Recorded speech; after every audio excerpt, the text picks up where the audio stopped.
to call the Tallahassee City Commission Budget Workshop to order. It is 1:02 on the 19th of June, Juneteenth. We've got a big day today. We have our budget workshop. We have city commission meeting. We have a public hearing tonight. So let's have a great day taking care of the work on behalf of the people of the city of Tallahassee. So with that, let me go ahead and turn it over to the city manager to get us started. Thank you, Mr. Mayor. Before I say that, let me tell you, my goal is to, at the latest, adjourn this budget workshop, say at about 1:45, 1:50, so everybody gets a small break before we come back. 2:45, 2:50, right? So everybody gets a small break before we come in at 3 o'clock, if we go that long, okay? All righty. Mr. Manager, That's great. On that point, Mr. Mayor, we'll do a quick breakdown of the table here before the 3 o'clock meeting. I think that timing works great. Actually, that reminds me, how long do we need to make sure we break down? I think if we break by 2:45, I think that's a perfect time, and we'll move quick, get the room in order for your 3 o'clock meeting. Okay, excellent, thank you.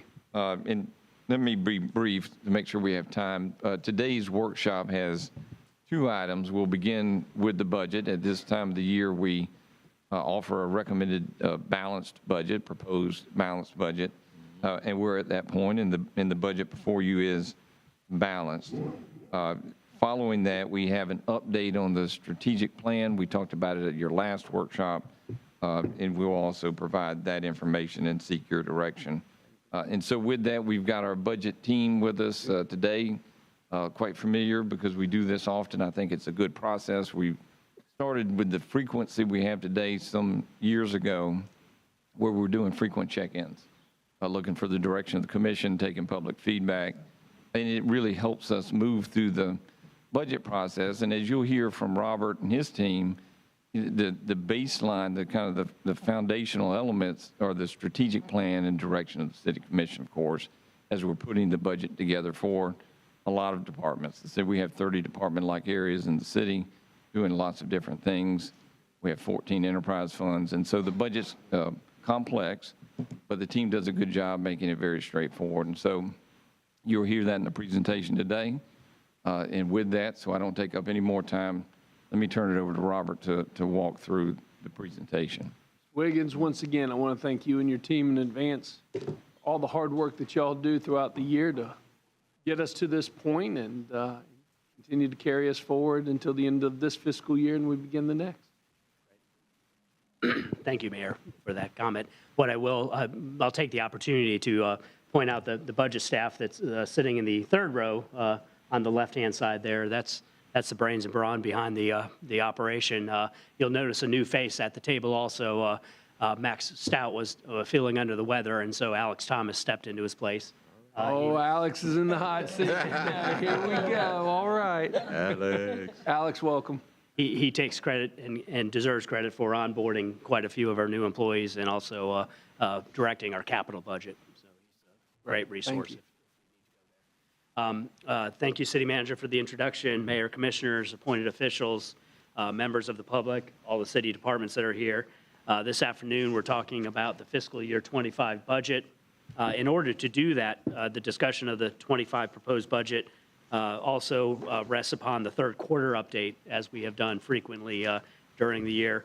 But we also, before that detail, I'll provide some relevant information on the storm impact and disaster recovery and strategic plan achievements and investments. I want to point out that the recommended action that we have at the end of the discussion is to accept that third quarter update. We do ask you to approve some fiscal year 24 budget amendments, 5 of those that are timely and assist us in balancing the budget. We'll ask you to approve the September 11th and September 25th public hearing dates. Again, that's a formal notice that we need to provide, so trim notices can go out and make the public aware of those public hearings. And then we'll ask you to approve a tentative millage rate of 4.45 mils, and this action will maintain the current millage rate that we adopted last year.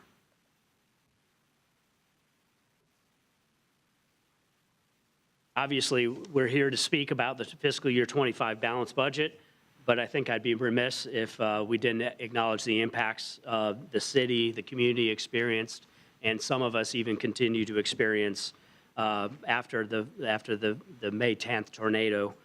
The effort of the community, of first responders in public safety, in electric, in solid waste particularly, providing record response and restoration was impressive.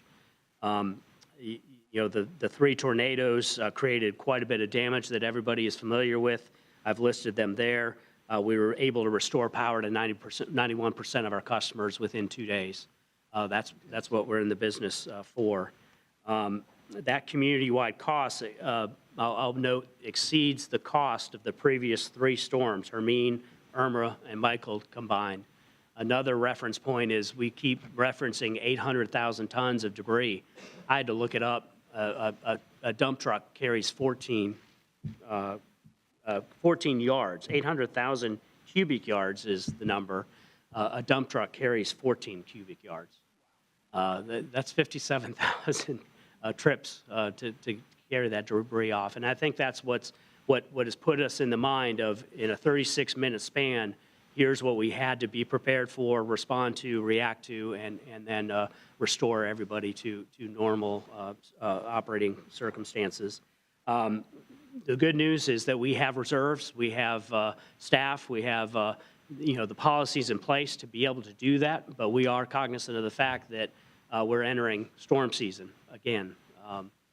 So that 36 minutes is an eye-opener where we'd have another event.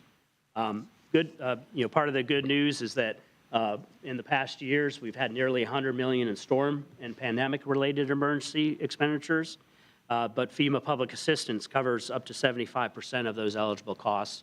12.5% is covered by the state emergency management, but then we're responsible for another 12.5%. Again, we have a strong financial position that takes that into consideration. Our enterprise and utility funds account for 85% of that storm impact, and then have reserves to fund that initial cost. And so we foot the bill until we get the declaration. And as you well know, that declaration was received yesterday, and so we'll begin the process of preparing our documentation to request reimbursement. I know the city and the community are mobilizing then for the individual assistance also, which is critical after this. I guess the bottom line is that, as we enter another hurricane, we do want to consider what our position is. We are assured that we're going to respond and react to restore the community, but we're always going to look at our policies and practices and reserves to make sure that they're sufficient and answer the call. With awareness of our responsibility before, during, and after a storm. Robert, Yes. if I can interrupt you, would this be the right time to kind of put a pin in the analysis we recommend to look at a storm, recovery mechanism related to debris recovery? I don't want to get ahead of you if you're going to do it later, but this might be a good opportunity to just talk about that for a second. Sure. Yeah, I'd be glad to. We'll as we go through this storm season, we'll look at what our reserve levels are. We'll look at what we expect to receive from FEMA. We know that the electric, water, sewer utilities all have reserve levels that aren't only focused on disasters, but also fuel purchases and maintaining rate reliability. One area where we would need to consider some changes would be in our debris management area. So that would be one aspect we would look at is, okay, if we had sustained winds, we're very proud of our trees, but if we had sustained winds in a hurricane situation, would we have the resources? Of course we would respond. Of course we'd be able to address it. But is there additional steps that we should take to consider that storm experience? And Mayor, Commissioners, so what we included in the agenda item, not as an action item for you to vote on, but we believe based on our experience in the last several storms, clearly in the tornado, is that the financial needs to remove the debris are in excess of what we've experienced in the past. We don't have a dedicated reserve for it. We know those costs now rival the reconstruction of the electric grid. I mean, they're enormous in total, and we believe it makes sense to look at the appropriateness of our reserves today. Do we need a dedicated reserve for that effort? We don't have details today, but we think we probably, based on our experience, again, in the last several storms, this is what we do historically. When we see a need, we want to make sure that we're in good position, whether it's in our financial resources or our people resources, to respond. And so what we've indicated is we think it's time to look at that, not asking for action on it, a lot of details. We want to look at what maybe others are doing, and maybe in the future bring that information back to you. And so that's our plan. Unless there's any objection, we would do that in the coming months. As you well know, the strategic plan achievements and investments are dependent upon the budget. They're the resources that we use to accomplish the success that we've had, dedicated staff, continuous improvement, clear direction from the city commission. These are just a brief overview or example of the priorities and goals that we have in the strategic plan. You'll hear much more from the strategic innovation in your next agenda item. But again, these become the one tenet of the budget, one leg of the stool, so to speak. So with storm consideration as background, strategic plan as background, today's main workshop topic is the fiscal year 25 budget. A significant piece of that 25 budget is the general fund. When we last met, we were estimating a $3.8 million deficit. That was in April. I'm pleased to report that we are showing a balanced general fund budget at $210 million. As we've gone through this process, we've updated some costs, nominal costs. One significant one was insurance premium cost, but then we also identified expenditure reductions. $2.9 million are realized from streamlining operations citywide, and as part of that citywide effort, then the general fund budget expenditures are reduced by $1.5 million. Expenditures are one side of the coin. The key to balancing the budget is also our general fund revenues. We've provided a pie chart to demonstrate our significant sources of revenue, our property taxes, our utility and other transfers, our public service tax, which includes the communication service tax, our intergovernmental services, which includes our state revenue sharing, our half-cent sales tax. These are all familiar sources that assist us in balancing the budget.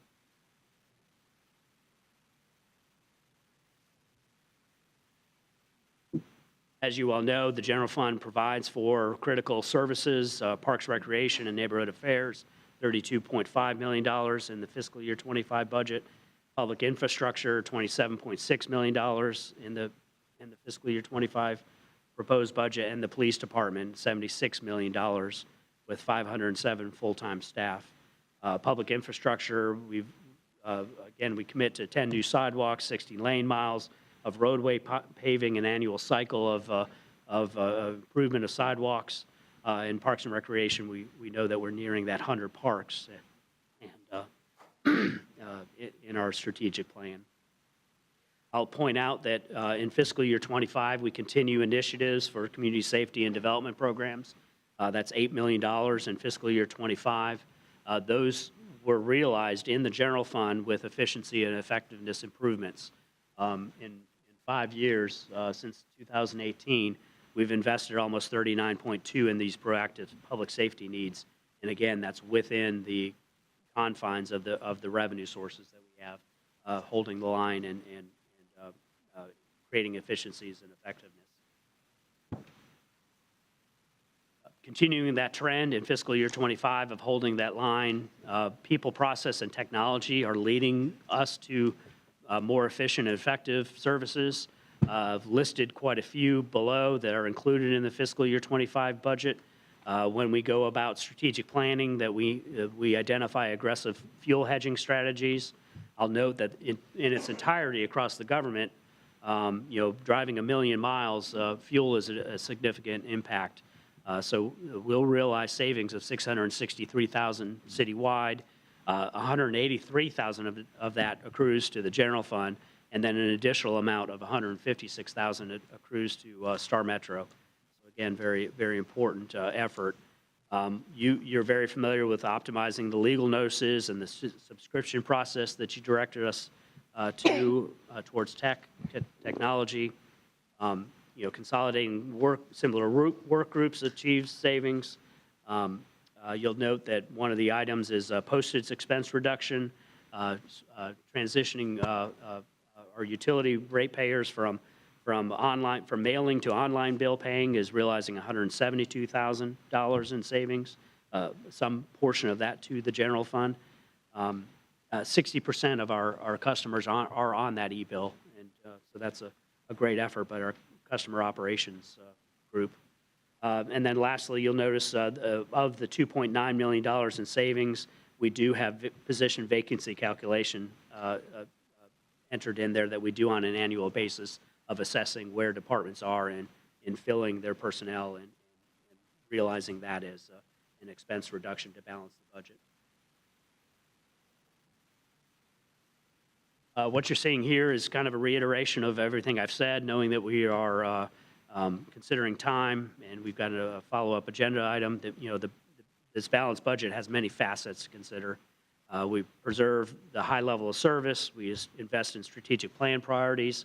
What I haven't mentioned yet is we maintain some of the lowest service costs among cities in the municipal cost comparison.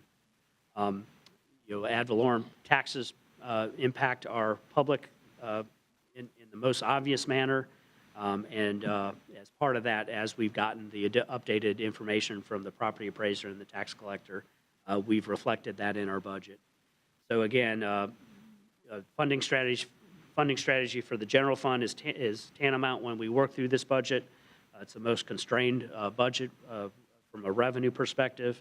So innovation, cost effectiveness, fiscal prudence are important. Quite a few technological advancements as we move into the next generation of cloud-based software and artificial intelligence. But ultimately, it comes down to people and processes and technology to balance the budget. Scaling out from the general fund, the focus on the general fund, the 14 operating funds are shown here and are balanced. This $839 million budget is made up of our utilities and our services to the community. But behind those budgets is a consideration of the personnel that work in those departments. Salary and benefits make up the largest portion of this budget, and then salary enhancements are an important consideration. As we've discussed before, remaining an employer of choice is a priority as we move forward in developing this budget. This budget does commit to the 4.2% raise that we've discussed with a minimum pay increase of $1,500.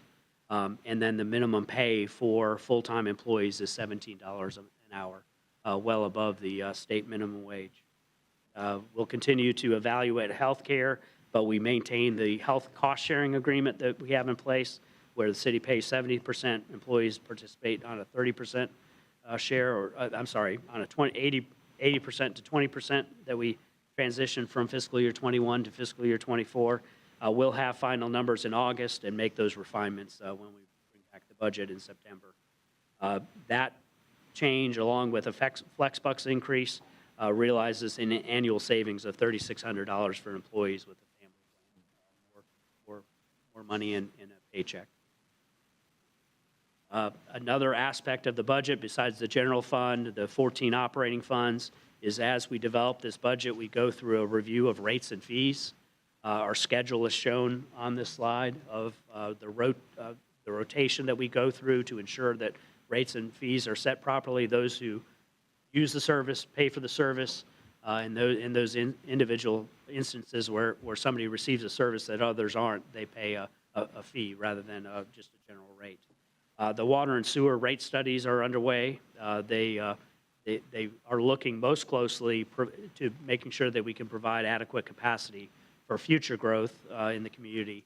And that, again, is is consistent with our financing the government policy 224. The comparative analysis then ensures that fees are reasonable compared to other providers also. I will mention that when we consider certain fees in Parks and Recreation, for example, we do take into account participation levels and ability to pay, and so there's flexibility there to not implement where it's in our best interest to have participation. I'm sure this is a familiar chart that we've brought back in the first and second quarter. For the third quarter, this is the backdrop for developing the fiscal year 25 proposed budget. Displays the key metrics of each of the 14 operating funds. We provided color coding to indicate that we expect the funds to be balanced if they're in green, yellow if it needs monitoring. And then we are certain that all funds are operating within current resources and expect to be balanced at year end. We have continued to monitor the Star Metro Fund. Their unique challenges include constrained revenue. They're moving from the experience of COVID to having ARPA funds to now having a level of service that they need to meet. They also have rising labor and equipment costs, and then that puts pressure on the general fund. To their credit, they've undertaken cost reduction actions, and those are listed here. Retaining the drivers saves money. Turnover is expensive. They've saved $1 million through scheduling efficiencies, making sure that the rides are where the riders are. They've maximized grant funding opportunities for operating costs. And I mentioned earlier the fuel hedging will save some money. That $153,000 is in context of the total $663,000 that we expect to save. And I'll point out that in fiscal year 26, we expect to save even more. So that'll continue. One other consideration is that we have partnerships. We're looking at the dial-a-ride services with Leon County and have reached out to them to review that agreement, and we'll bring any recommendations back for the balancing of the budget. In order to balance the budget at the third quarter, we are recommending some changes in some additional funding from ARPA assistance. When we received ARPA funds, we estimated $46 million, applied that to revenue replacement and also then to human service programs in the community to respond to the COVID experience. We now know that final amount is $46,288,000. So we did not appropriate that $288,000 at that time, and so we're recommending appropriating that now and applying it to Star Metro. The federal government also enabled communities who received these funds as they spent the funds to invest the funds and realize interest earnings from them. And so as we've spent these from $46 million to nearly zero by the end of this year, we've earned almost $1 million in interest, and we're recommending that be applied to balance the fiscal year 24 budget for Star Metro. As a timely action, we're also proposing 3 budget amendments, 2 in aviation and 1 in fire. The progress of the International Passenger Processing Facility is in high gear, and so there's a recommendation to increase that project by $3.6 million. The terminal modernization in aviation is a recommendation to increase that budget by $125,000. And then in the case of fire, we've accepted a contribution to the fire department from Chow Wan Korean Steakhouse for $2,000, and we recommend accepting that contribution.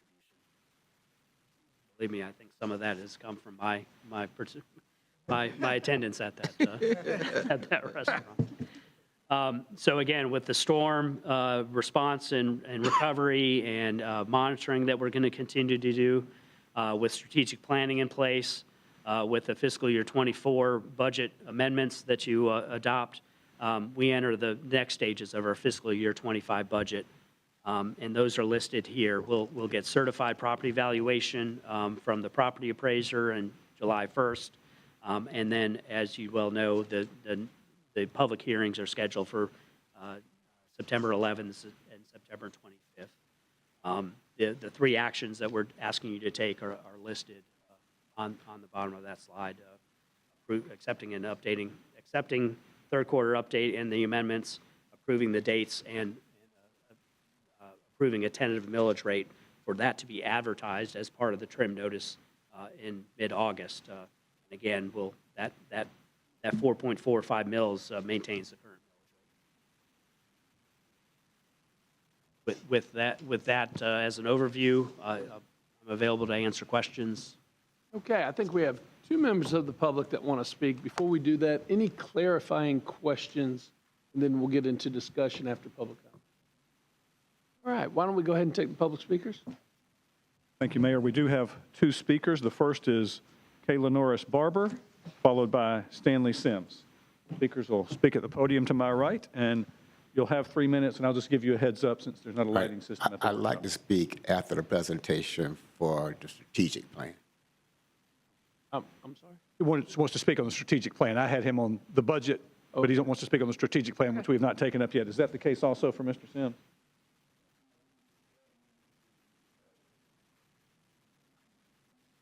Name and address for the record, please. Stanley Sims, 1320 Avondale Way. I am elated that staff has gone to identify some areas of where we could not have a $3.8 million budget.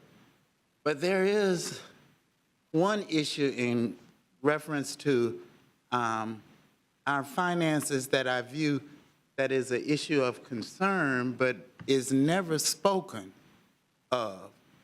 And I'm not clear if these issues have been resolved or not. One is about, the City of Tallahassee have received repeated hacks that has caused us to lose substantial amount of dollars. And I know this is an award-winning team, but my concerns, and I gotta say, I haven't pressed this issue because I wanted to give you time enough to properly investigate it. But then when I hear that when it was first identified as a black woman who had lost $1 million, she was terminated. Then, when it was found out that it was not a black woman that led to the missing of this $1 million, she got her job back. And then, now that we think we know, or we don't know, or we suspect we know what led to someone stealing another $1 million of our taxpayer dollars, nothing has been done. So, thank you, staff, for finding shortcuts. This was a suggestion that Commissioner Madlow had made. This is the type of dialogue we need. But no one is talking about the repeated hacks and the lacks of tax dollars. And Mr. Mayor, I have a bad sense of time and I don't see a timer, so those are the conclusions. You have about a minute left. Oh, I got about a minute left? I need about 30 seconds. We've also, I don't know, now that we've heard back from the magistrate with our firemen, the magistrate recommendations are higher than what the city had recommended for our firemen.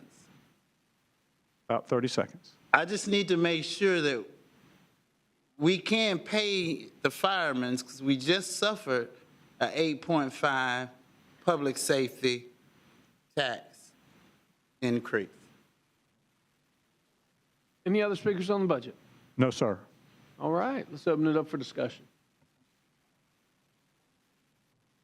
Commissioner Matlow. Thank you, Mr. Mayor, and thank you for the presentation.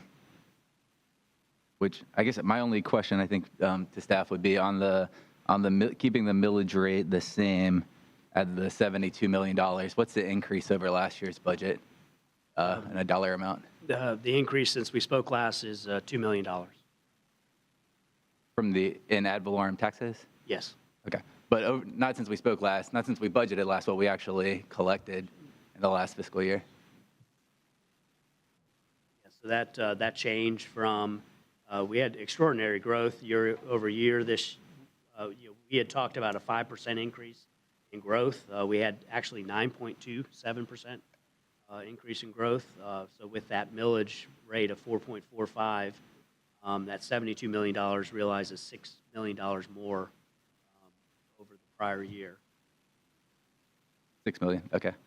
And that's what I want to talk about, because since we last time we met, we had over a $3 million deficit. We have a balanced budget now, but we have a significant tax increase, $6 million tax increase if we maintain the millage rate. If we don't roll back our millage rate to what we collected last year, we're raising taxes $6 million. And I appreciate the line item cuts that were presented and going to do that work. I do think we need to go harder. I think we need to trim more. I've raised concerns previously, particularly on functions of government that are non-essential.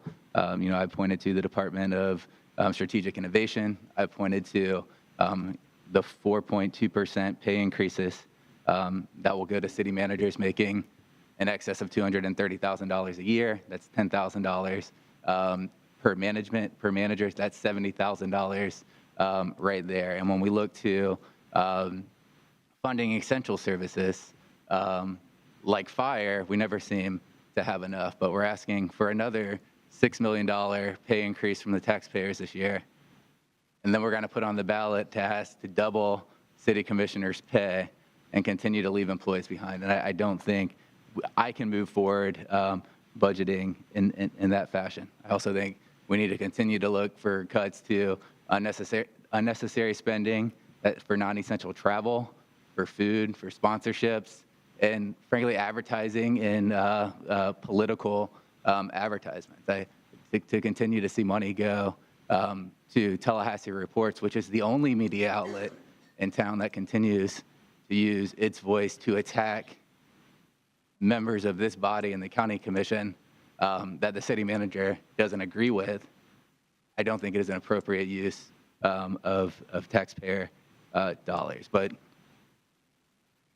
we don't craft the budget. We can make recommendations, but what we do is we set policy.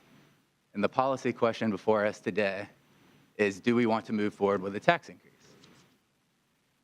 We can take the staff's recommendation of how they got with the current millage rate, or we can accept it, or we can reject it.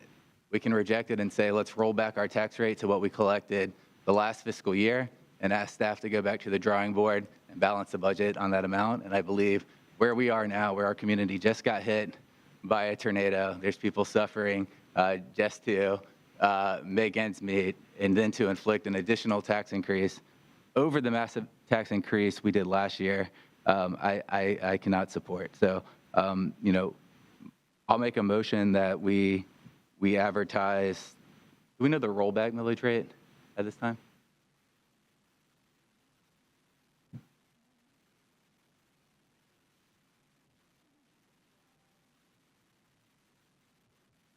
We'll get that information to you.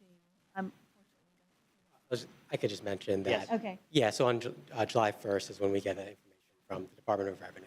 Okay, so I'll make a motion that when we go to advertise, we advertise the identified rollback millage rate to maintain spending levels from the last fiscal year. All right, there's a motion on the table. Is there a second? There's a second. Any discussion on the motion? Mayor? Sure, Mayor Pro Tem. Robert, could you tell us what impact that would have on the budget and what it would mean in terms of, spending for services? Yeah, just to put it in perspective, the 4.45 mills that we put in place last year, was to increase public safety.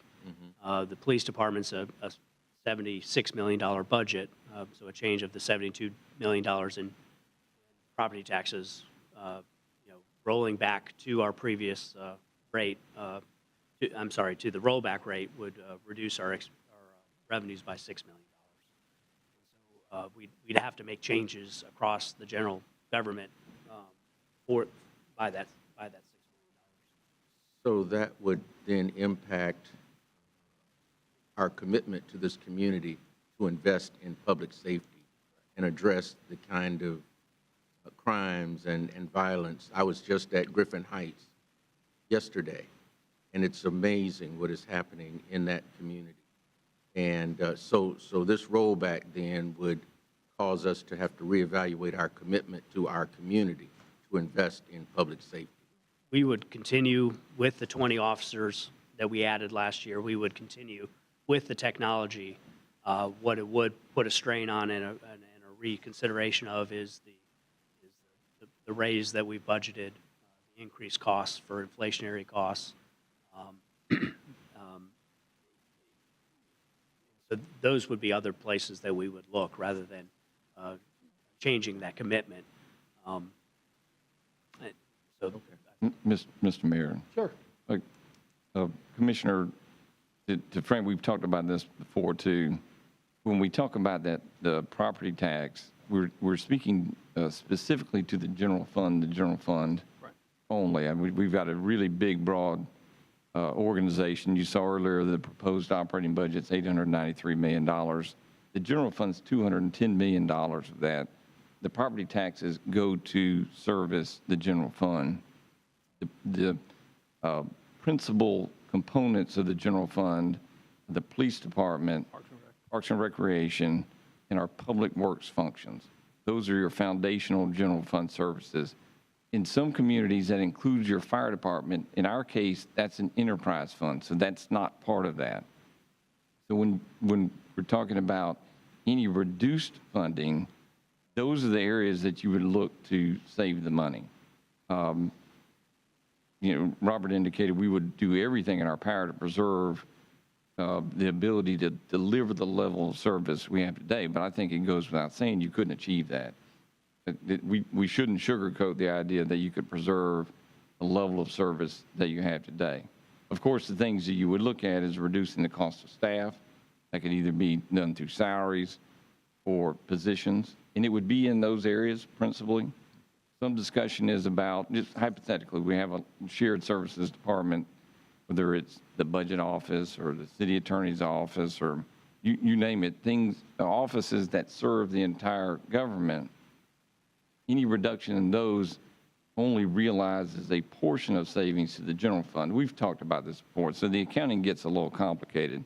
About 1/5 of a typical shared service, labor dollar is general fund because most of the organizations serve the entire organization. So those are the areas we would look, but I think it needs to be clearly stated. Your general fund activities are police, Parks and Recreation, Public Works. Police has been stated earlier, that's a proposed $76 million operating budget.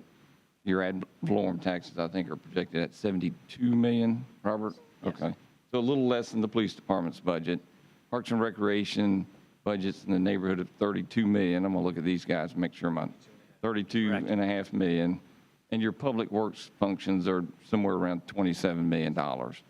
So those, as you can see, those are sizable portions of your budget. That's where the general fund budget resides. And so those are the areas that would be impacted by any reduction in revenue or, expense reduction. Commissioner Matlow. Thank you. And I mean, frankly, that's just nonsense. We're not talking about a reduction in revenue. I'm asking us to maintain our existing revenues from last year. What you're asking for is an increase. You're asking for a $6 million increase.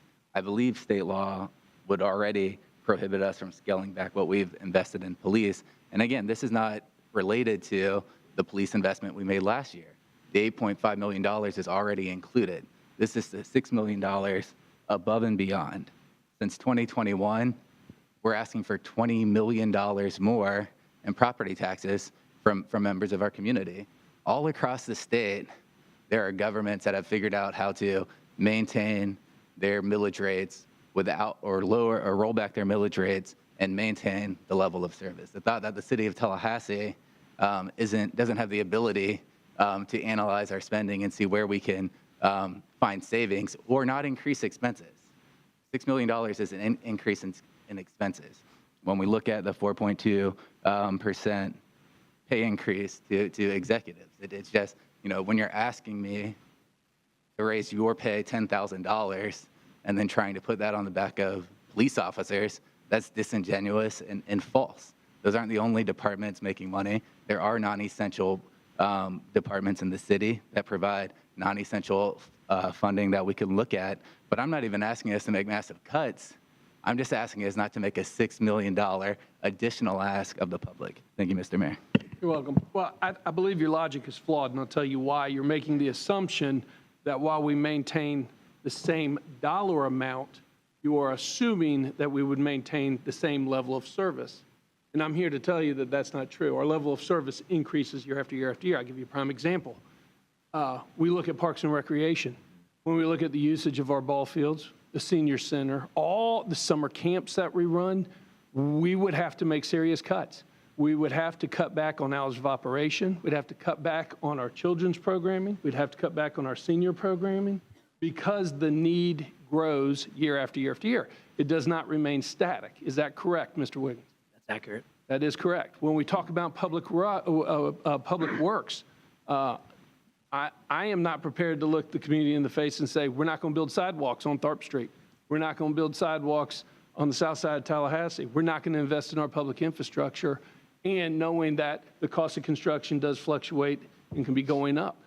While we might maintain the same level of revenue that we pull in, it's a false assumption to assume that the level of service will remain the same. Mr. Manager, you wanted to comment as well, and I got Commissioner Williams-Cox in the queue to speak. Mr. Mayor, I was going to say essentially what you said. I can't say it any better. And obviously, the equation is built assuming a level of service. And the fact of the matter is, in your general fund, services that it's paying for, public safety, police, public works, parks and recreation, and that includes senior center, animal services, and so on. And so that's how the equation is built. Commissioner Williams-Cox. Thank you, Mr. Mayor. Many of you probably have heard me say this time and time again. I'm a retired Sunday school teacher. And this conversation reminds me of the 7 years of feast and 7 years of famine. We've come through a famine through the pandemic. We've tried to keep this city going and keep it together in spite of all the things that we've had to deal with. As of late, we had flooding in certain parts of town that we've had to deal with. And then we come right behind, we have 3 tornadoes that we're having to deal with. At some point, we're going to have to trust people who are in the business of counting, doing accounting, and making sure that we are stable and stabilizing our finances and in what we need to keep the city moving. I do not reach out and say, yeah, line item vetoes, do this, take this out and do that. We have an opportunity where we ask the citizens to pay a little extra last year, and I joined them in that. And I, for one, am pleased with what I got for my dollars, and the fact that my property increased. That's what caused this, and that's great. That's great news that property values are going up. That's going to help us continue to grow our city and make people want to come to our city and be a part of our city. And we must pay people to do the work that they do, because if not, they can go somewhere else and get that work done. I think that sometimes we have these conversations, they're not for the good of the order. They're to make some political points. And I do not want to make political points when we're dealing with the lives of individuals. When we were calling in our requests, as people were sending us stuff about power being out and this needed to happen and that needed to happen, nobody was concerned about how much people were being paid at that point in time. Nobody was concerned about anything other than getting the city standing back up. And that took a lot of work. And I just believe that having a sound budget that will support this infrastructure, support the people who are doing this work, will continue to help us do those kinds of things. And to sit here and take pot shots at by misinforming the public, because it's easy to do, because it looks like what is not. I encourage the public to, if they want to know more about how this budget is put together, don't ask a commissioner. Ask the people who are actually doing it. Because I, for one, will refer you to the people who do this. This is what they're trained to do, and this is what they do. And every year, we've had a balanced budget.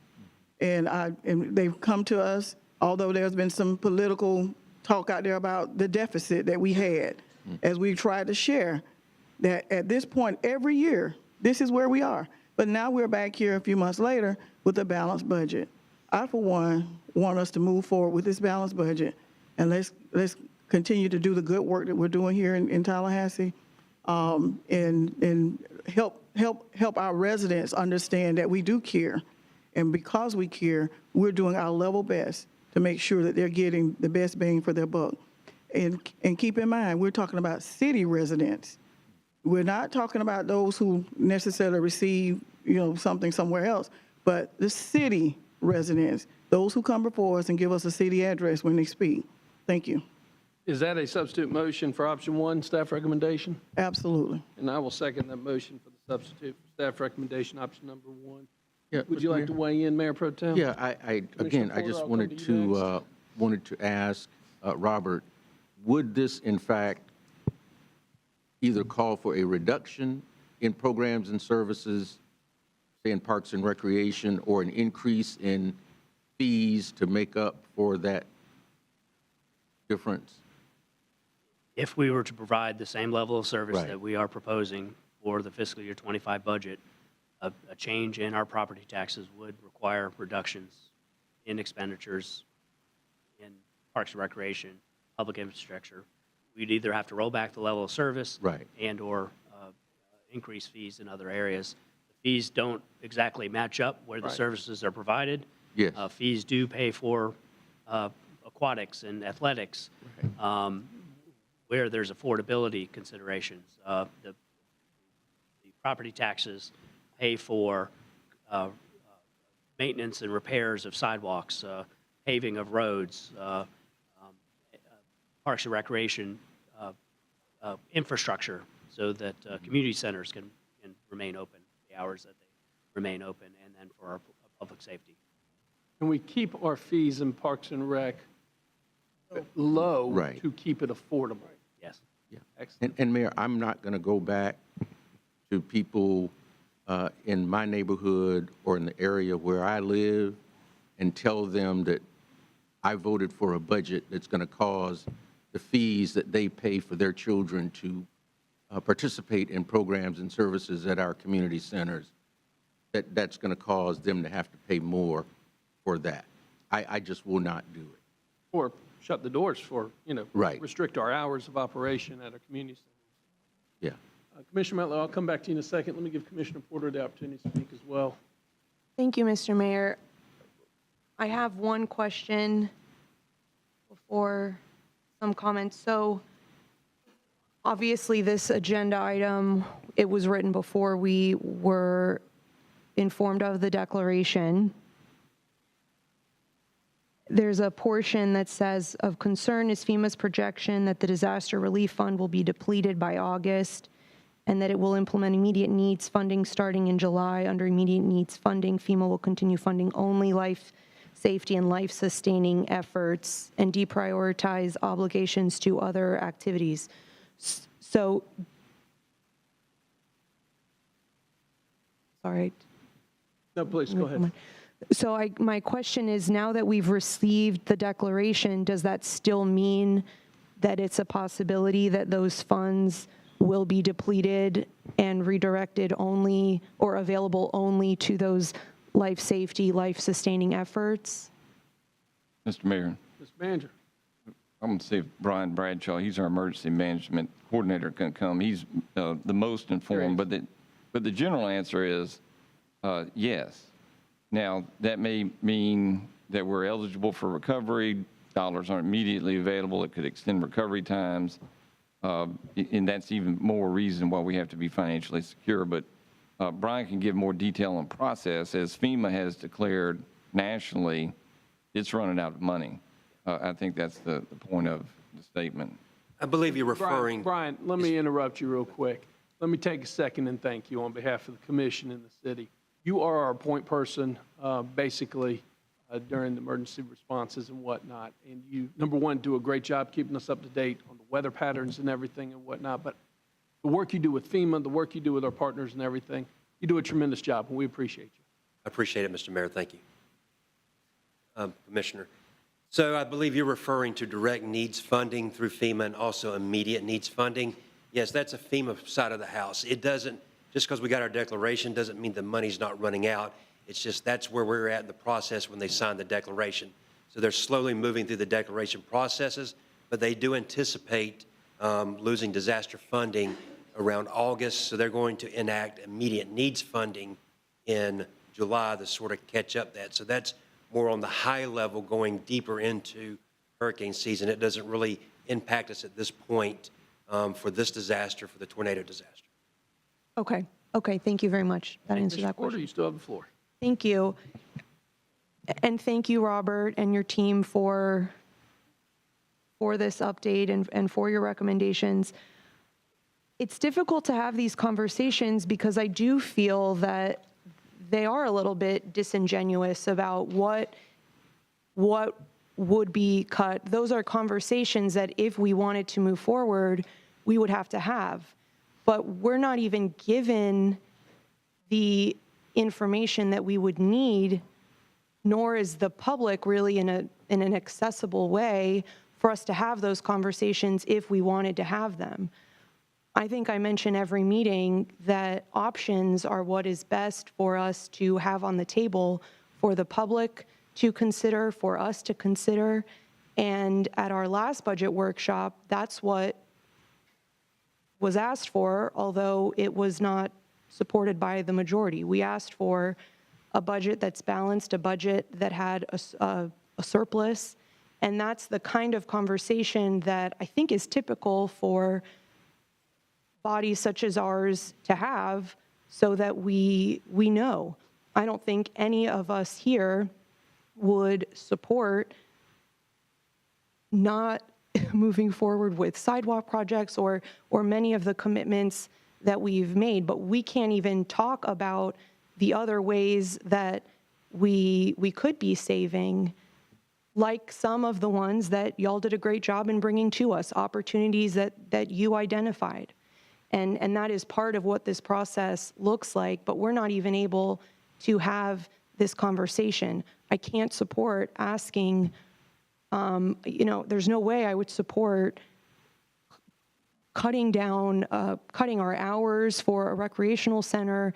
But when we're talking about that, and we're also talking about hundreds of thousands of dollars in raises, in bonuses, and all of that for people who are already living comfortably and who earn that money.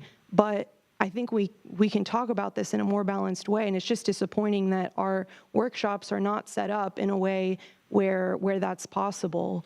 And I think if you put before a community or even this commission a list of things, then you can actually talk about priorities and essential needs and essential services. I'll also say that I'm not an expert in finance or the budget, but people do come to me to talk about the budget, and I would hope that every single one of us is equipped to talk about it along with staff.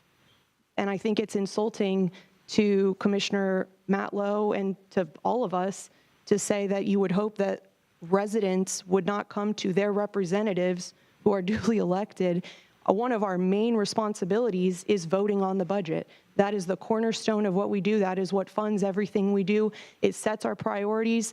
It is a promise to the community about what we are going to offer them in exchange for their tax dollars. So I hope that residents who are listening would have faith in their commissioners to answer those questions, and of course, direct them to staff who do this day in and day out and who do know more about the details, and we're thankful to have them. But this is something that we should all be able to speak on, and I believe we all are.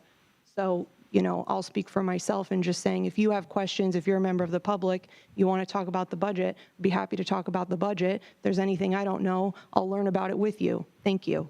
I've got Commissioner Matlow and Commissioner Williams-Cox. Thank you, Mr. Mayor, and I agree. I think the public sent us here to make policy decisions, and the policy decision before us today is whether we want to move forward with this tax increase. I'm opposed to it. Mr. Mayor, I think we just have a different philosophical difference of how budgets are made. As a small business owner, I look at a budget every year, and you either increase revenues or you try to decrease expenses. And what I'm hearing from you is the only thing on the table today is to increase revenues in the way of a tax increase. And I put several things on the table that we could cut. A budget is a priorities document. I say that we should cut the salary increases to executives already making $230,000 or more. You've said the cuts would have to come from sidewalks. I disagree with where you look to make cuts. I've said the cuts should have to come from unnecessary travel and sponsorships. You said your first thing you would cut is the operating hours of our parks. The fact that we can't look at where the wasteful spending is and be honest about where we can reduce it, but your immediate desire is to cut essential government services does a disservice to our entire community. Nobody's talking about cutting operation hours of parks. Nobody's talking about reducing the amount of sidewalks we have. We're talking about other expenses where we can hold the line and then reduce wasteful spending to make sure we don't ask for an additional $6 million in funding over last year. Thank you, Mr. Mayor. Sure. Commissioner Williams-Cox. Mr. Mayor, I'm ready to vote. All right, I'm going to bring this in for Landon. I do support the substitute motion on the table. I grow even increasingly concerned with some of the comments that are made and possibly a misunderstanding of the whole budget process and what we're moving forward. Mr. Wiggins, remind me, the senior staff, the top staff of the City of Tallahassee, do all of their salaries come out of general revenue, or are they actually, in fact, spread across the enterprises, in fact, to alleviate the budget pressure on general revenue? That is correct. About Right. 40% of those salaries and offices are allocated to the enterprise funds. Right. And so any impact of changing a pay increase would be reduced by 40 cents on the dollar. Right. So what is actually being proposed to cut pay really would not have that impact on the millage rate of what we're talking about. And what we are talking about actually is sidewalks, roads, services that would be provided because they are 100% paid through the general revenue and the property taxes, correct? And the challenge we have with budgeting is about 63% of our general fund dollars go towards personnel. So any changes, a $70,000 change here, a $40,000 change in travel, a $200,000 change in a department, it takes more than that to arrive at a $6 million amount. And so unless we're going to change level of service, that is why we've recommended the budget that we've recommended. Mr. Wiggin, there are 411 municipalities in the state of Florida, very small, all the way to Jacksonville that has the largest population. Out of all the cities in the state of Florida, how many cities are like the city of Tallahassee that offer the services that we do? From electric utility, airport, water, wastewater, natural gas, stormwater.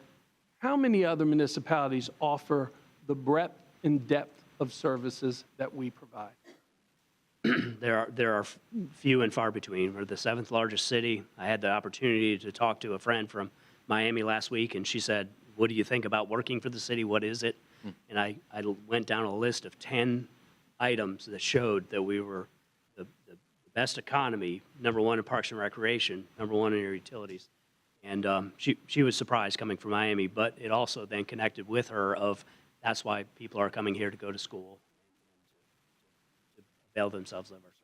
But again, the answer is I cannot think of another municipality in the state of Florida that offers the breadth and depth of the amount of services that the city of Tallahassee does.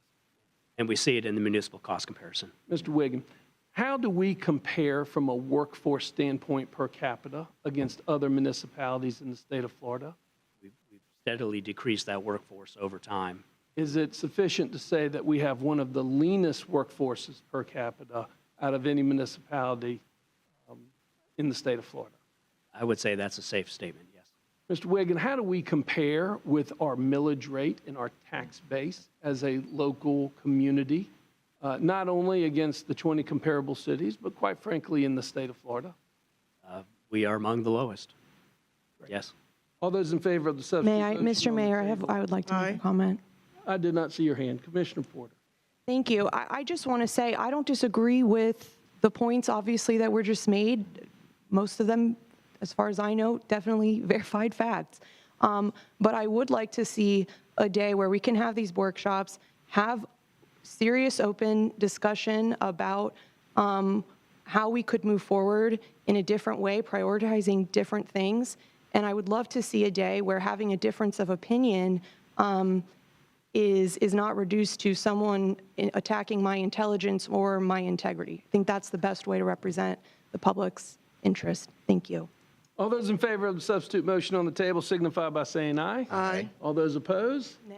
Passes 3-2 with Commissioner Matlow and Commissioner Porter in dissent. We are on the next agenda item. Folks, it is 2:03.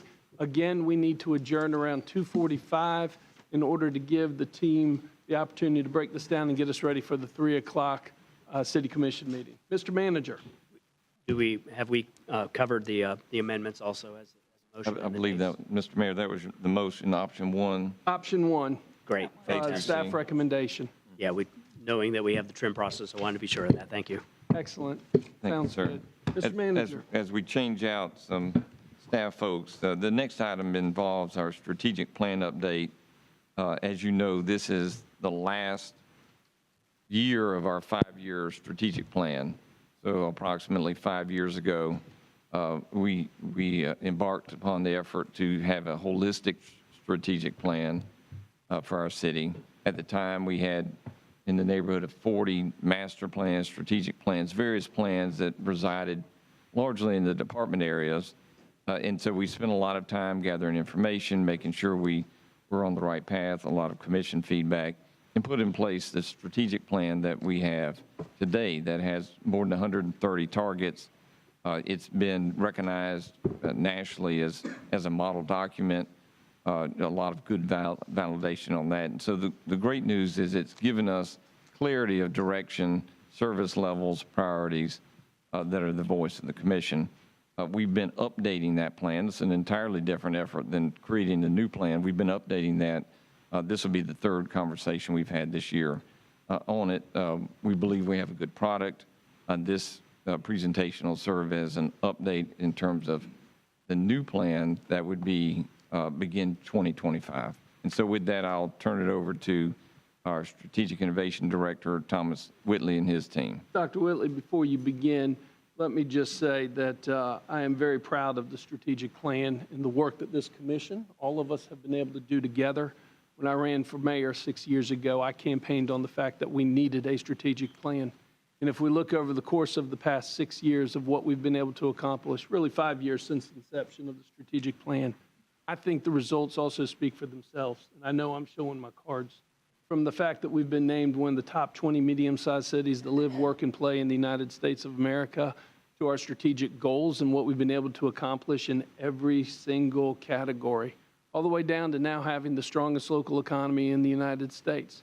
Now, that's not to say that we do not have significant challenges that need to be addressed. We all know that. That's why we keep coming to work each and every day.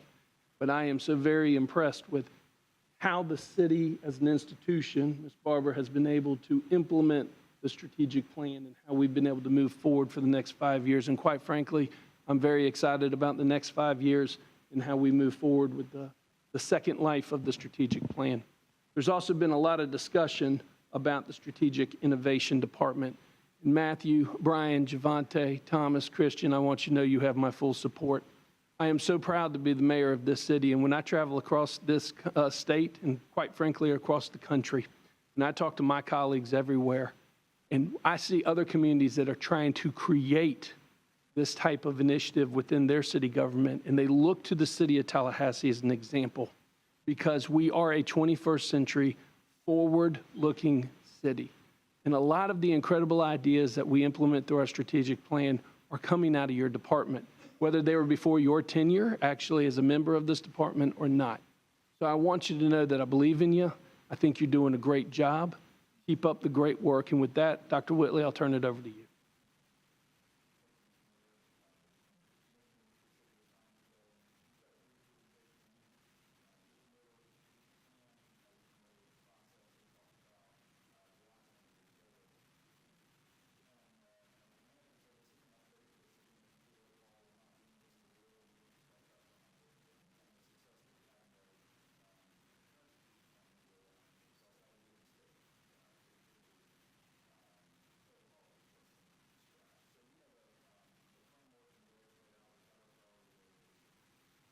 We've got our goals under our priority areas, objectives, and the specific targets and metrics that we're looking toward for each of those.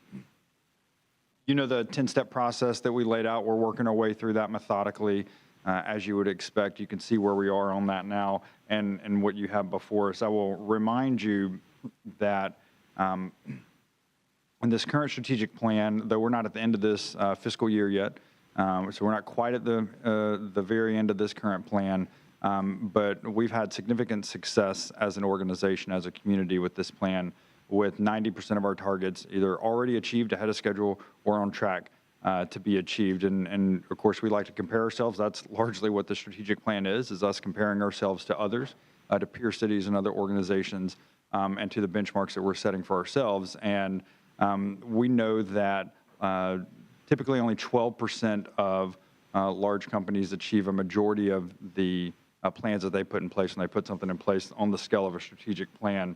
So the success rate here, I think, is commendable under your leadership. We've talked also about the lessons that we've learned from the current strategic plan, the external factors that, many of which are outside of our control, the desire, and we had a long, good discussion about fiscal responsibility, and that continues to be a primary, target for you as a commission, and that's very clear, and that's felt throughout the organization, while also wanting to set ambitious goals to stretch ourselves. So we believe that the current plan does that. We believe that the proposed plan that's before you today maintains those balances, incorporates those lessons that we've learned. You know, I won't read all this to you. I will tell you the mission statement. We know we have regular new employee orientations. The manager speaks at most of those, and he tells them very simply, our mission is to be the best.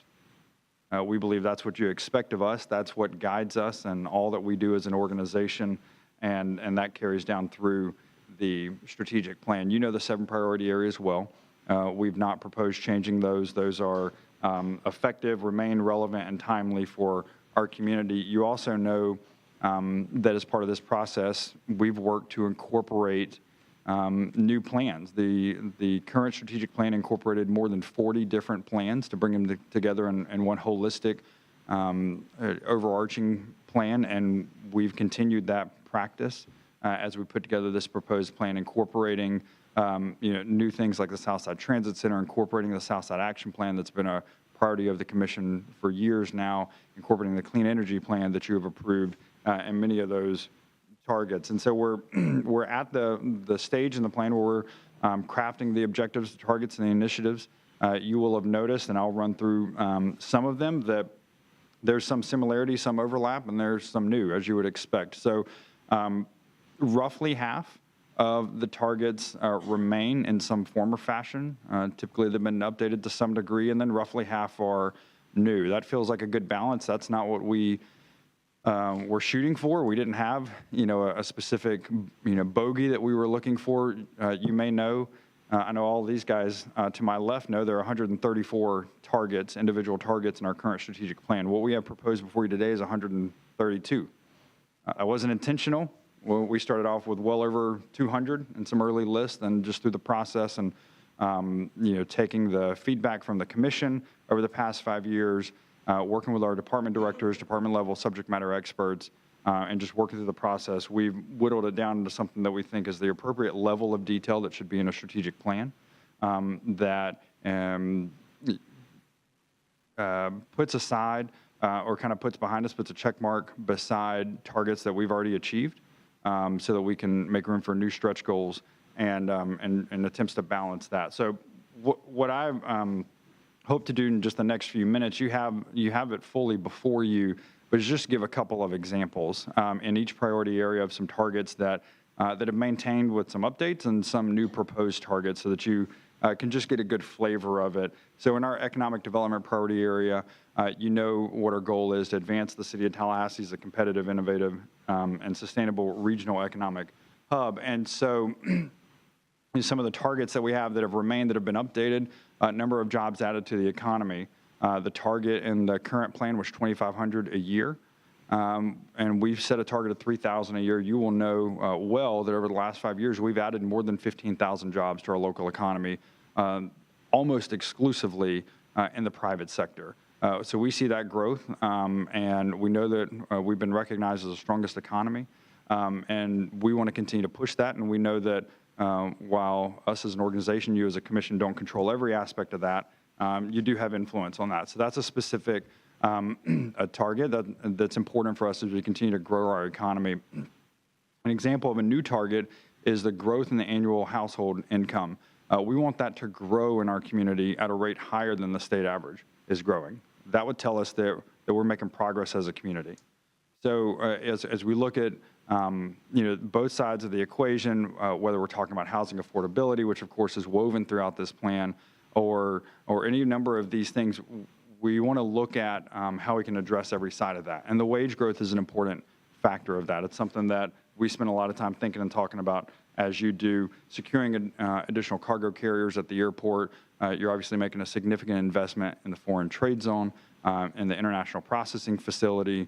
And we know that there's continued interest out there. And we know that that's one of the ways we continue to address, for instance, one of the remaining targets, which is the dollar value of the Tallahassee International Airport's economic impact on our community, which stands right at about $1 billion annually right now. Impact on poverty. Our goal here is to be a leading community partner that actively connects residents to resources that remove economic and social barriers. And so a couple of examples of the targets here. Obviously, we have programs where we actively repair, rehabilitate, and reconstruct homes. That remains. Looking at the success of our TFLA participants remains. A new target, and you'll notice that it's in blue there, is a number of homes and businesses in the south side that have been improved through city programs. This is an example, and we've highlighted them throughout in a blue text like this throughout the proposed targets in the agenda item to signify that this is a target that comes directly from the Southside Action Plan. And that's being incorporated into the organization, to the community's overarching strategic plan.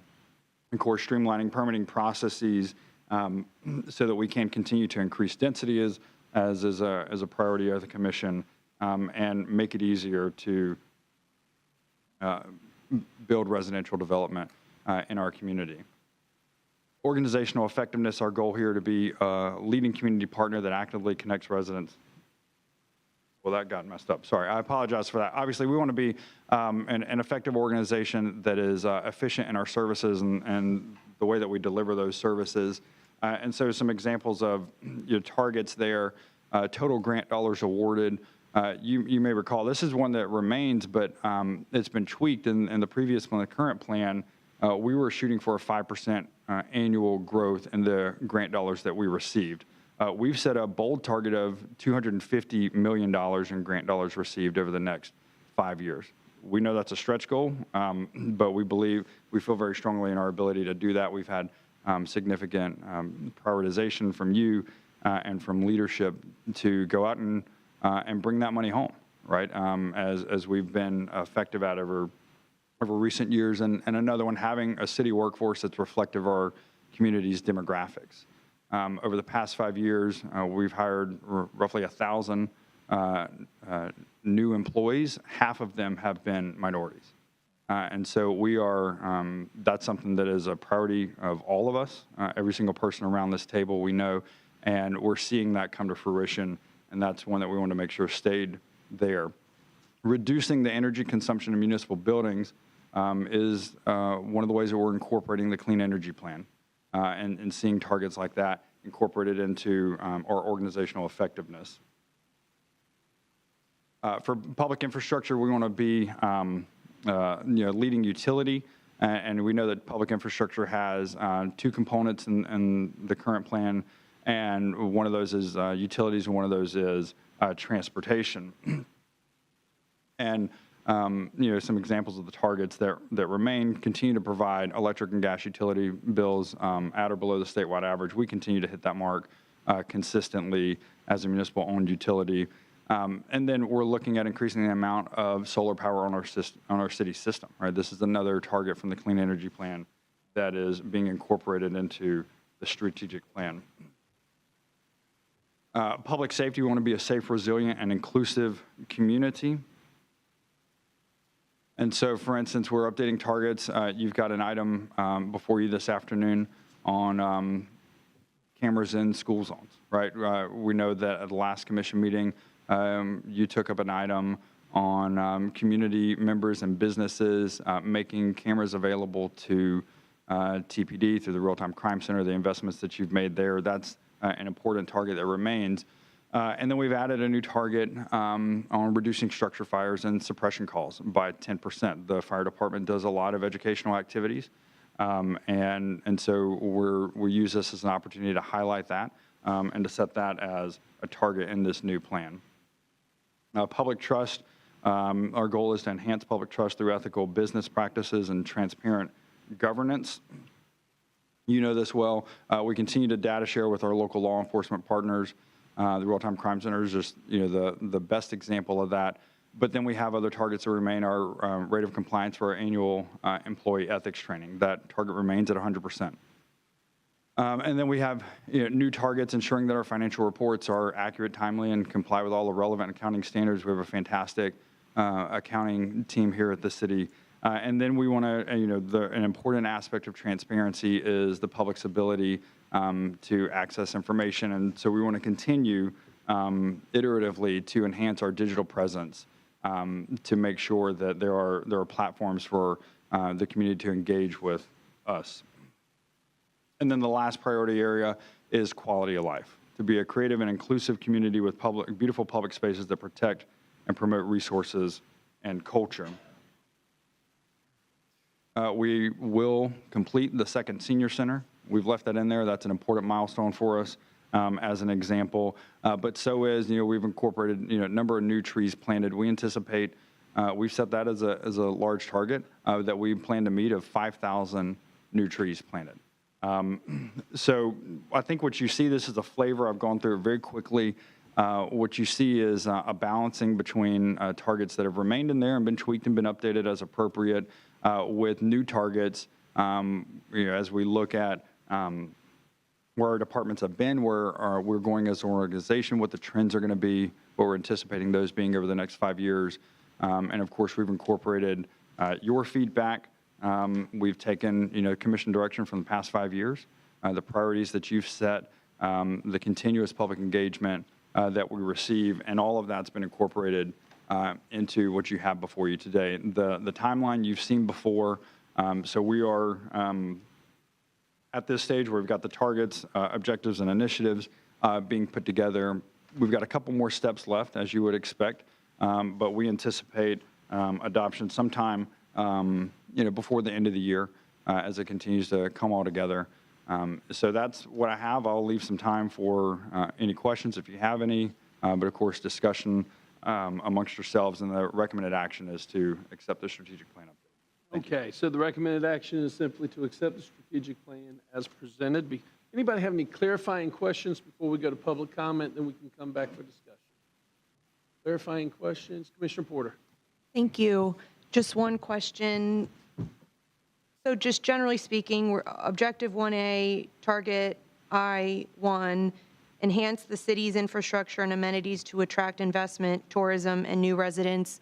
Do we have more specifics for that? No, that's a good question. So we have, as you know, we have a number of initiatives that are incorporated in the strategic plan. that don't have a specific like number with it, like an annual economic impact number. And so what that, that's a target that we want to set to continue to kind of guide the direction, right? Because that's what the plan does, that it guides the direction of the organization. And so on that one, for instance, I mean, those targets will be, I mean, more specific, examples of that will come out over the next 5 years. As you know, the majority of your agenda items have connected to them a strategic plan target or initiative or objective that it falls under. And so we propose that one as, something that's important because we do think that that's an important kind of directional initiative to have in the plan. Okay, so something like in Objective 1B, attract new businesses and residents to the city by implementing comprehensive marketing initiatives that highlight the quality of life, business opportunities, and economic advantages. We don't, at this point, or by adoption, there won't be something that is attached to that as a more detailed plan. That's something that we will work on as the strategic plan is implemented. Sure. Yes, that's correct. So there's not, for instance, like, hey, we have a marketing plan like you would go get from a marketing firm or something. The idea there is that our community is growing, and a growing community, right, as ours, that's strong. We have a number of organizations, so for instance, Choose Tallahassee is doing some of that, right? They're marketing our community. We continue to do that as well. And part of what we do when we do that is we create ambassadors for Tallahassee, talk about, the strong economy, talk about the quality of life, talk about that.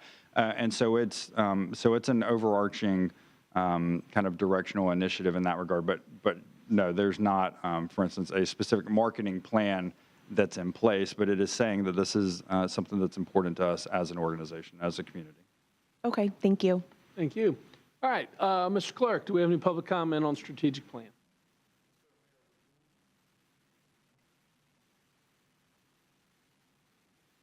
Yes, sir, Mayor, we do. There we go. The first is Kayla Norris Barber. Great. How many speakers do we have? After Mr. Barber, we'll have Stanley Sims. Okay. Name and address for the record, please. Kayla Norris Barber, 527 West Brevard Street. My comments are relative to your strategic priority impact on poverty. While we are counting things, we're not measuring outcomes or results in this area. We must be more intentional about collecting economic indicator data and monitoring its outcomes over time. For instance, for our economically distressed communities, we could collect GDP data, which measures economic growth, for instance, particularly in our neighborhood first communities. Unemployment rates, labor force participation, home ownership rates.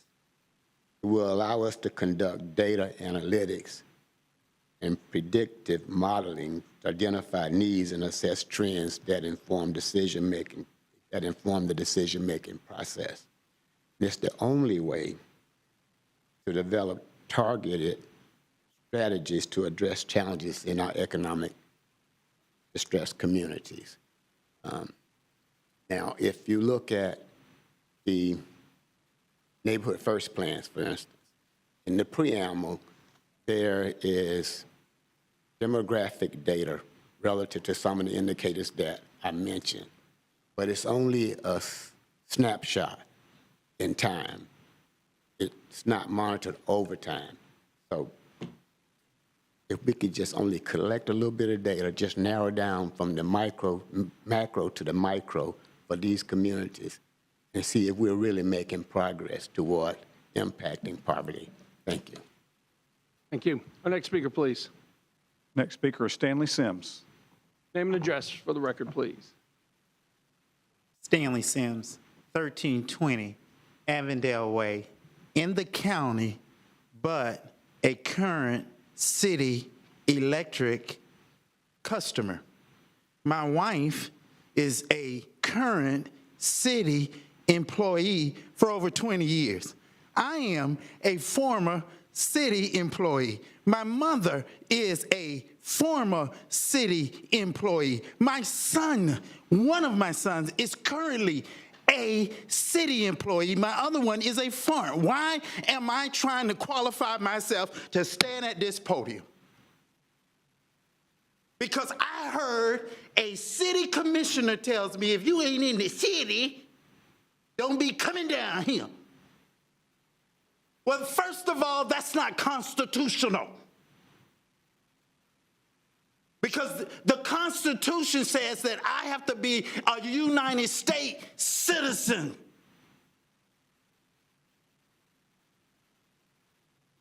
Now that I got that off my chest and qualified me being in this room to a commissioner, strategic planning. Miss Cynthia Barber, one thing I love about you, I said in your face and 2 times behind your back, your expertise to communicate during a hardship. I knew you were at the hem. My phone was blowing up. I had commissioners calling me saying, Stanley, where are you getting this information from? I say, y'all must ain't on TallyGov. I called Cynthia, and Cynthia say, well, they got updates coming out, da-da-da-da-da-da-da. That's when we put foolishness to the side and we do our job. You're right. I was not asking Cynthia how much she get paid because she was doing her job. But if she wasn't doing her job, I would be wondering, why are you getting $247,000 and I don't know what the hell is going on here? I didn't have to make that statement. I asked a very profound question at the town hall meeting last night when it comes to economic development. And maybe everybody can't get such an astounding parade of praise, especially if you're not a member of Presbyterian Church and a city employee. You're at 30 seconds. I asked a profound question last night.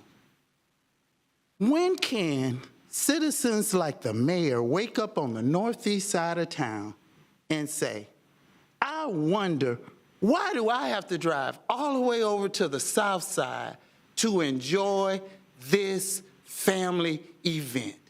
I've never had that question. I've always had to wake up on the south side and wanted to do something with a family event, drive to Chuck E. Cheese, drive to Movies 8. I had to get up and drive over. You're at 3 minutes. When I see very much, economic Mr. development, Thank you I very much. love for someone on the northeast side We're under to drive to the We other need to make side. sure that we have time to discuss. I was Thank you. finishing my thought. Mr. Cook, do we have any other public comment? We do have one additional speaker at this time, Dot Inman. Your name and address for the record, please. You have 3 minutes.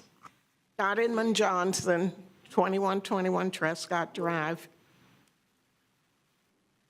On the strategic plan, I just want to, on the budget first.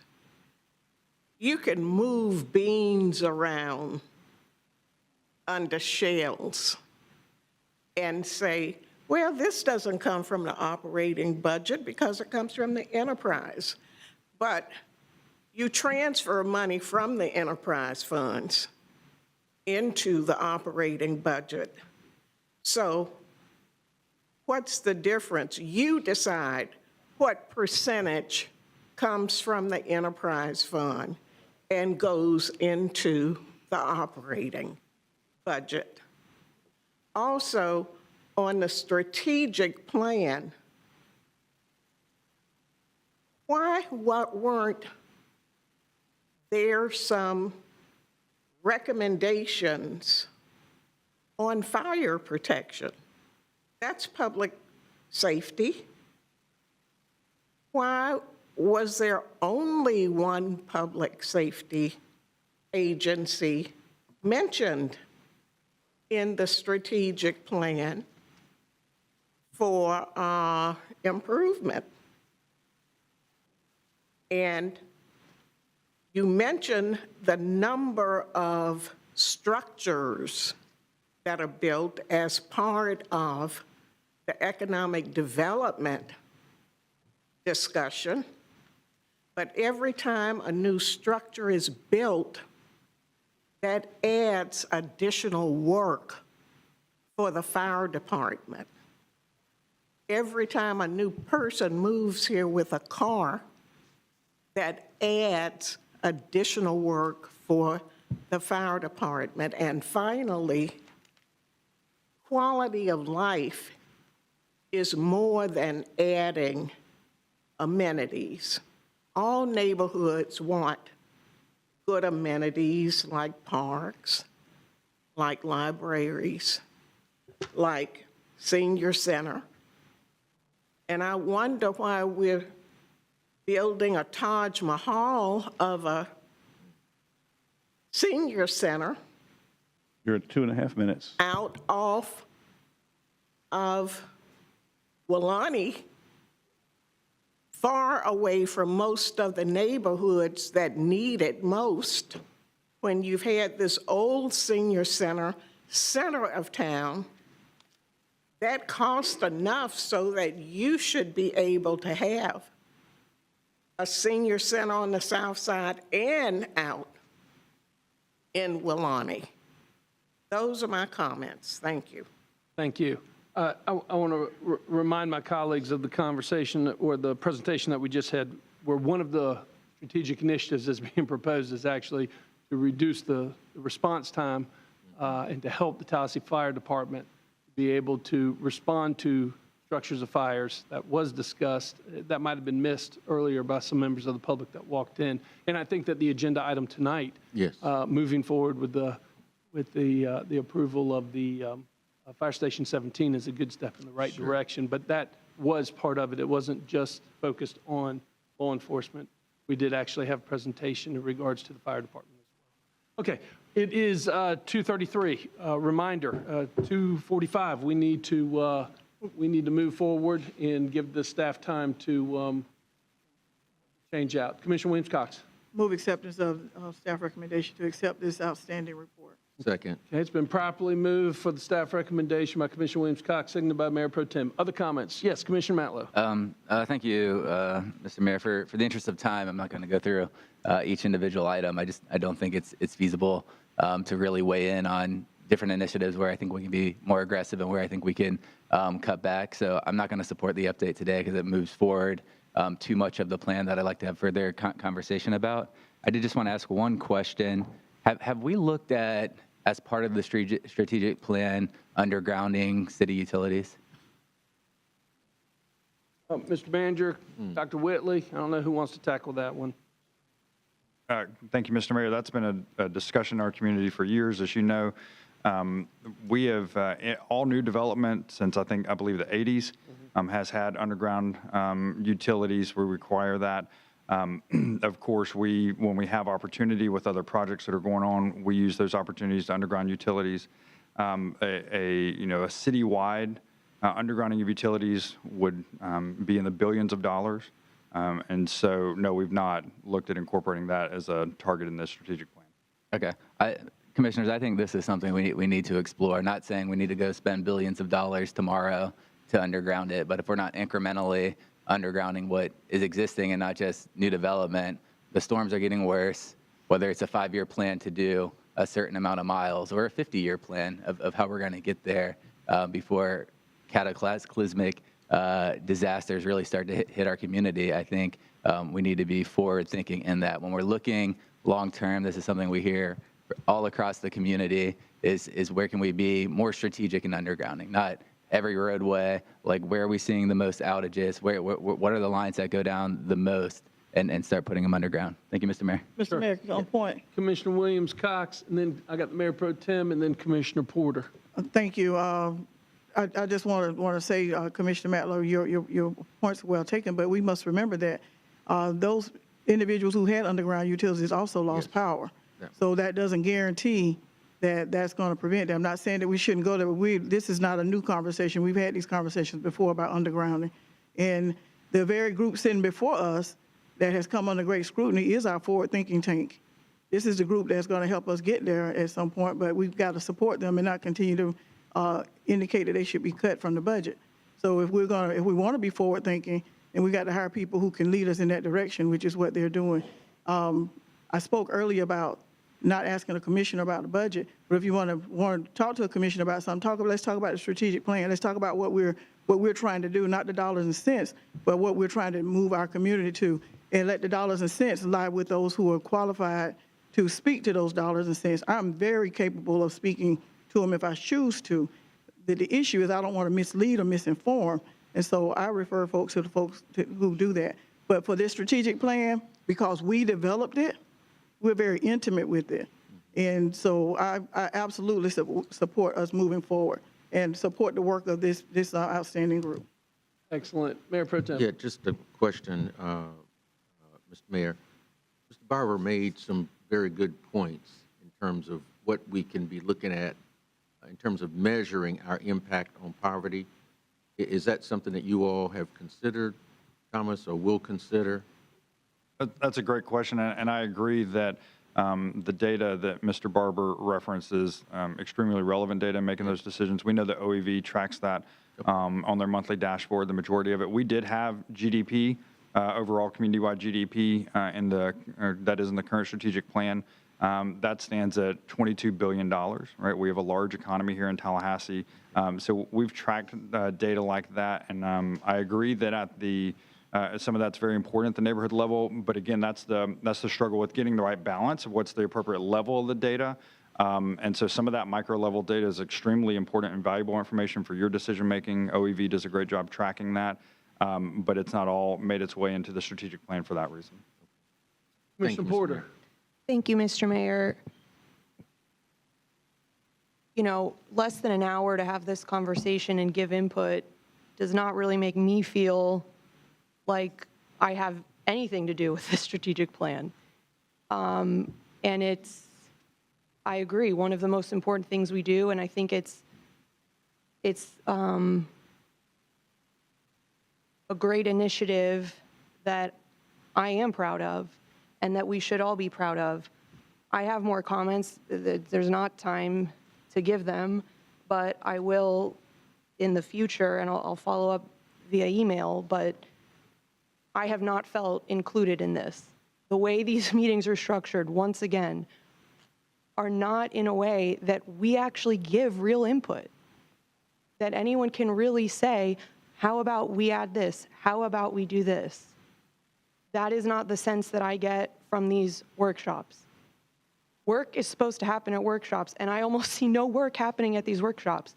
We hear from y'all, and they're great updates, and it's good ideas, but there's very little opportunity for us to have conversation about what are the implications of this, what if we added this, and that's disappointing. And so I'll be prepared, hopefully, when we have more time to talk about this, but I am grateful. I am excited about the updates. I think there's a lot of good updates, and the targets are great, and the progress we've made is fantastic. But this is something that I want all of us to own equally, and I would like to feel, as someone who does represent the city of Tallahassee, along with my colleagues, that we have a real opportunity to meaningfully engage. And I have studied this, I have worked with other cities, and there are ways to do this that are much more inclusive and much more creative, and that still respect, of course, staff time and respect the pace at which government moves. I don't think these are unrealistic or unreasonable expectations. So I'm happy to see how many meetings we've had, with staff, with community members.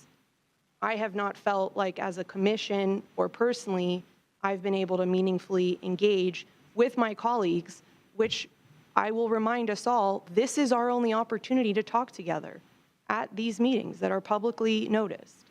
And so allowing the time to do that is essential, and if we don't, then there's not much choice other than to just vote up or down on something when we haven't had a lot of time to discuss it or weigh in to make those improvements or suggestions, to at least have an open dialogue. I believe that all ideas should have a fair hearing. But I don't feel like that's the way we're operating right now. I feel like, if anything, we are discouraging that kind of input, not only from the public, but I certainly feel that way being constantly rushed as a commissioner. Thank you. Okay, my final comments, and I'm calling for a vote, and I'm going to have the final comments. Now, once again, I find myself disagreeing with my colleague. The purpose of this meeting is simply an update. The purpose of this meeting is not to get into the meat of it and to discuss it. In fact, that's why we set aside an entire day in January to have a Tallahassee City Commission retreat specifically focused on the strategic plan. That is the time when we get into the meat of it. That's the time when we really get in and talk about how we're moving forward. Today, as it was publicly noticed, is the strategic plan update. And with that, I appreciate the great update that you have provided. A few comments to think about moving forward. Number one, when we talk about the economic impact of the airport, and I love our focus on cargo in particular, I think it is time that we expand our horizons and we take account of not only what's going on in Tallahassee, Leon County, but truly throughout the entire proposed foreign trade zone. I think it's time that we really roll up our sleeves, work with the local chambers, not just in our community, but in the surrounding community as well. Truly identify all manufacturing operations that are going on, as large as Turbocore, all the way down to the smallest mom and pop that can take advantage of shipping, both domestic and international, out of the airport. I think it's time for us to bring everybody together to the table, a shipping summit, if you will, and involve the surrounding counties, everybody that's in the foreign trade zone. I think that it's a high time to really maximize we're red hot. We got a great economy, known for our quality of life, and I want to be very proactive on how we move forward. So as we are attracting these cargo entities into TLH, we've got a strong story to tell, and we've got the community backing saying, we want you here. Not only is that going to help us attract more manufacturing and more companies that are in shipping to our community, it's going to help us help our local businesses expand as well. Keep that on the back burner. When we talk about poverty, I had the opportunity to participate in a great meeting hosted by the Children's Services Council on Monday. The chair of the county commission was there, along with the superintendent of schools and many of the service providers that we have in our community. There is going to be a concerted effort moving forward with kindergarten readiness that also plays right into the chamber's concentration, as well as third grade reading levels. And I think we've got a very unique opportunity.